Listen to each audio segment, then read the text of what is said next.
8 রানেই নেই ওয়েস্ট ইন্ডিজের 2 উইকেট। ইংল্যান্ডের বিপক্ষে আর মাথা উঁচু করে দাঁড়াতেই পারবে না ক্যারিবিয়ানরা, এমনটাই মনে হয়েছিল ইনিংসের একেবারে শুরুর দিকটায়, কিন্তু ইনিংস শেষে ক্যারিবিয়ানদের স্কোরবোর্ডে 196 রান। কারিগর শেরফেন রাদারফোর্ড নামক এক লেফট হ্যান্ডার। যত যাই হোক, আক্রমণ আক্রমণ আর আক্রমণ, এটাই যেন ওয়েস্ট ইন্ডিজের ব্যাটিং ইউনিটের মূল মন্ত্র। তবে আক্রমণের স্থায়িত্বকাল মাঝে মাঝে একটু দীর্ঘ হওয়া প্রয়োজন।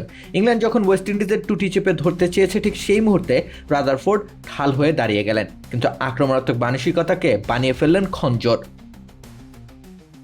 ব্যাস, ইংরেজ বোলারদের ঘূর্ণি গতির বুকে আঘাত করে তিনি এগিয়ে যেতে থাকেন দুর্বার গতিতে। স্টপ ওয়াচের মিলি সেকেন্ডের গতিতে রান জমা হতে শুরু করে ওয়েস্ট ইন্ডিজের স্কোরবোর্ডে।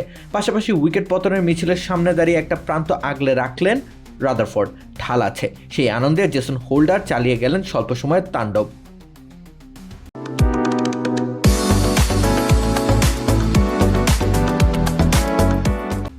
17 বলে 33 রান জমা করে তিনিও ফেরেন প্যাভিলিয়নে। তখনও ঠায় দাঁড়িয়ে শেরফান রাদারফোর্ড। ইনিংসের শেষ বলে জেমি ওভারটনকে ছক্কা হাঁকিয়ে যুদ্ধবিরতি ঘোষণা করেন রাদারফোর্ড। ততক্ষণে তার নামের পাশে জুড়ে গেছে 76 রান। 42 বলে ইনিংসটিতে 4-এর 3 গুণের বেশি ছক্কা হাঁকিয়েছেন বাঁহাতি এই ব্যাটার। সির্ফ 2টি 4-এর বিপরীতে 7টি ছক্কা হাঁকিয়েছেন রাদারফোর্ড। তার এমন সংগ্রামী তবুও আগ্রাসী ইনিংসের কল্যাণে 196 রানের বিশাল পুঁজি পেয়েছে ওয়েস্ট ইন্ডিজ। নতুবা আরও আগেই থমকে যেতে পারত সবকিছু। উইকেট পতনের ধারাতে ব্যাঘাত ঘটানো থেকে শুরু করে ইনিংস গড়া ও সুউচ্চ ইমারত গঠনের পাটাতন হওয়া মোটেও চারটিখানি কথা নয়। এই সবগুলোই একা হাতে সামলেছেন রাদারফোর্ড। রাকিব হোসেন রুম্মান, খেলা 71।